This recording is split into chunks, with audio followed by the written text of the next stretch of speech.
ನಮಸ್ತೆ ಎಲ್ಲರಿಗೂ ಮಧುರಾ ಚಾನಲ್ಗೆ ಸ್ವಾಗತ.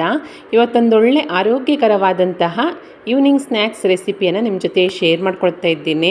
ಸಂಜೆ ಟೈಮಲ್ಲಿ ಏನಾದರೂ ತಿನ್ನಬೇಕನ್ಸಿದಾಗ ಜಂಕ್ ಫುಡ್ ತಿನ್ನುವ ಬದಲು ಈ ರೀತಿಯಾಗಿ ಆರೋಗ್ಯಕರವಾದಂತಹ ಕೆಂಪು ಕಡಲೆಯಿಂದ ಸ್ನ್ಯಾಕ್ಸ್ ಮಾಡ್ಕೊಂಡು ತಿಂದರೆ ತುಂಬಾ ಒಳ್ಳೆಯದು. ಬನ್ನಿ ನೋಡೋಣ ಹೇಗೆ ಮಾಡೋದಂತ.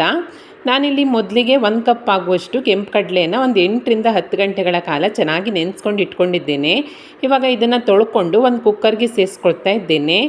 ನಂತರ ಕಡಲೆ ಮುಳುಗುವಷ್ಟು ನೀರನ್ನು ಸೇರಿಸ್ಕೊಂಡು ಒಂದು ಅರ್ಧ ಸ್ಪೂನ್ ಆಗುವಷ್ಟು ಉಪ್ಪನ್ನು ಸೇರಿಸ್ಕೊಂಡು ಕುಕ್ಕರ್ ಮುಚ್ಚಳವನ್ನು ಮುಚ್ಚಿ ಒಂದು 3 ವಿಸಿಲ್ ಕೂಗಿಸ್ಕೊಳ್ತೀನಿ. ತುಂಬಾ ರುಚಿಯಾಗಿರುತ್ತೆ ಈ ಸ್ನ್ಯಾಕ್ಸು. ಕಡಲೆ ಬೆಂದ ನಂತರ ಸ್ಟವ್ ಮೇಲೆ ಒಂದು ಬಾಣಲೆಯನ್ನು ಇಟ್ಕೊಂಡು ಇದಕ್ಕೆ 1-2 ಸ್ಪೂನ್ ಆಗುವಷ್ಟು ಎಣ್ಣೆಯನ್ನು ಸೇರಿಸ್ಕೊಳ್ತಾ ಇದ್ದೇನೆ. ಎಣ್ಣೆ ಕಾದ ನಂತರ ಒಂದು ಚಿಟಿಕೆ ಆಗುವಷ್ಟು ಓಂ ಕಾಳು, 1/4 ಸ್ಪೂನ್ ಆಗುವಷ್ಟು ಸಾಸಿವೆ, ಹಾಗೆ 1/4 ಸ್ಪೂನ್ ಆಗುವಷ್ಟು ಜೀರಿಗೆ, ಖಾರಕ್ಕೆ ತಕ್ಕಷ್ಟು ಹಸಿಮೆಣಸು. ನಾನೊಂದು 3 ಹಸಿಮೆಣಸನ್ನು ಹಾಗೆ ಒಂದು ಈರುಳ್ಳಿಯನ್ನು ಚಿಕ್ಕದಾಗಿ ಹೆಚ್ಕೊಂಡು ಸೇರಿಸ್ಕೊಂಡಿದ್ದೇನೆ. ಈರುಳ್ಳಿ ಸ್ವಲ್ಪ ಮೆತ್ತಗಾಗೋ ತನಕ ಇದನ್ನು ಚೆನ್ನಾಗಿ ಎಣ್ಣೆಯಲ್ಲಿ ಫ್ರೈ ಮಾಡ್ಕೊಳ್ತೀನಿ. ಇದೇ ಈರುಳ್ಳಿಯಲ್ಲಿ ನಾನು ಸ್ವಲ್ಪ ಭಾಗವನ್ನು ಎತ್ತಿಟ್ಕೊಂಡಿದ್ದೇನೆ ಕೊನೆಯಲ್ಲಿ ಸೇರಿಸ್ಕೊಳ್ಳೋಕ್ಕಂತ. ಈರುಳ್ಳಿ ಸ್ವಲ್ಪ ಮೆತ್ತಗಾದ ನಂತರ ಇದಕ್ಕೆ ಚಿಕ್ಕದಾಗಿ ಹೆಚ್ಕೊಂಡಿರುವಂತಹ ಒಂದು ಟೊಮೆಟೊವನ್ನು ಕೂಡ ಸೇರಿಸ್ಕೊಂಡು ಹುರ್ಕೊಳ್ತೀನಿ.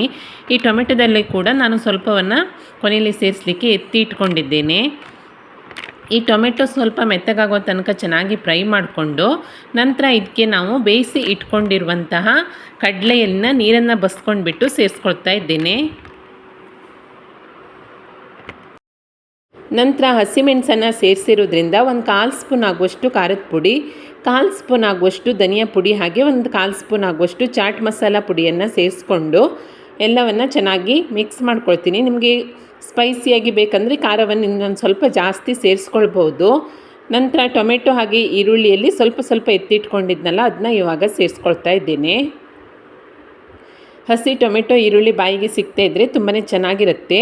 ಕೊನೆಯಲ್ಲಿ ಚಿಕ್ಕದಾಗಿ ಹೆಚ್ಕೊಂಡಿರುವಂತಹ ಸ್ವಲ್ಪ ಕೊತ್ತಂಬರಿ ಸೊಪ್ಪು ಹಾಗೆ ಒಂದು ಅರ್ಧ ಲಿಂಬೆ ರಸವನ್ನು ಸೇರಿಸ್ಕೊಂಡು ಎಲ್ಲವನ್ನು ಚೆನ್ನಾಗಿ ಮಿಕ್ಸ್ ಮಾಡಿಕೊಂಡು ಸರ್ವ್ ಮಾಡಿಕೊಂಡ್ರೆ ತುಂಬಾ ರುಚಿಯಾದಂತಹ ಕೆಂಪು ಕಡಲೆಯಿಂದ ಒಂದು ಸ್ನ್ಯಾಕ್ಸು ರೆಡಿಯಾಗುತ್ತೆ.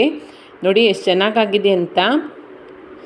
ಸಂಜೆ ಟೈಮಲ್ಲಿ ಕಾಫಿ ಟೀ ಜೊತೆ ಎಲ್ಲ ಜಂಕ್ ಫುಡ್ ತಿನ್ನೋ ಬದಲು ಈ ರೀತಿಯಾಗಿ ಹೆಲ್ದಿಯಾಗಿ ಈ ರೀತಿ ಕೆಂಪು ಕಡಲೆಯಿಂದ ಸ್ನ್ಯಾಕ್ಸ್ ಮಾಡ್ಕೊಂಡು ತಿಂದರೆ ತುಂಬಾ ಚೆನ್ನಾಗಾಗತ್ತೆ. ಹಾಗೆಯೇ ಕೆಂಪು ಕಡಲೆಯ ಆರೋಗ್ಯದ ಪ್ರಯೋಜನ ನಿಮ್ಮೆಲ್ಲರಿಗೂ ತಿಳಿದೇ ಇದೆ. ಅದೇ ರೀತಿಯಾಗಿ ನೀವು ಕೂಡ ಈ ಕೆಂಪು ಕಡಲೆಯಿಂದ ಈ ಸ್ನ್ಯಾಕ್ಸನ್ನು ಟ್ರೈ ಮಾಡಿ ನೋಡಿ. ರೆಸಿಪಿ ಇಷ್ಟ ಆದಲ್ಲಿ ಲೈಕ್ ಮಾಡಿ ಹಾಗೆ ಶೇರ್ ಮಾಡಿ. ಹೇಗಾಗಿದೆ ಅಂತ ಕಮೆಂಟ್ ಮಾಡಿ ತಿಳಿಸಿ. ಹೊಸದಾಗಿ ನಮ್ಮ ಚಾನಲ್ ನೋಡ್ತಾ ಇದ್ದರೆ ಸಬ್ಸ್ಕ್ರೈಬ್ ಮಾಡ್ಕೊಳ್ಳಿ. ಸಿಗೋಣ ಮುಂದಿನ ರೆಸಿಪಿಯಲ್ಲಿ. Thank you for watching.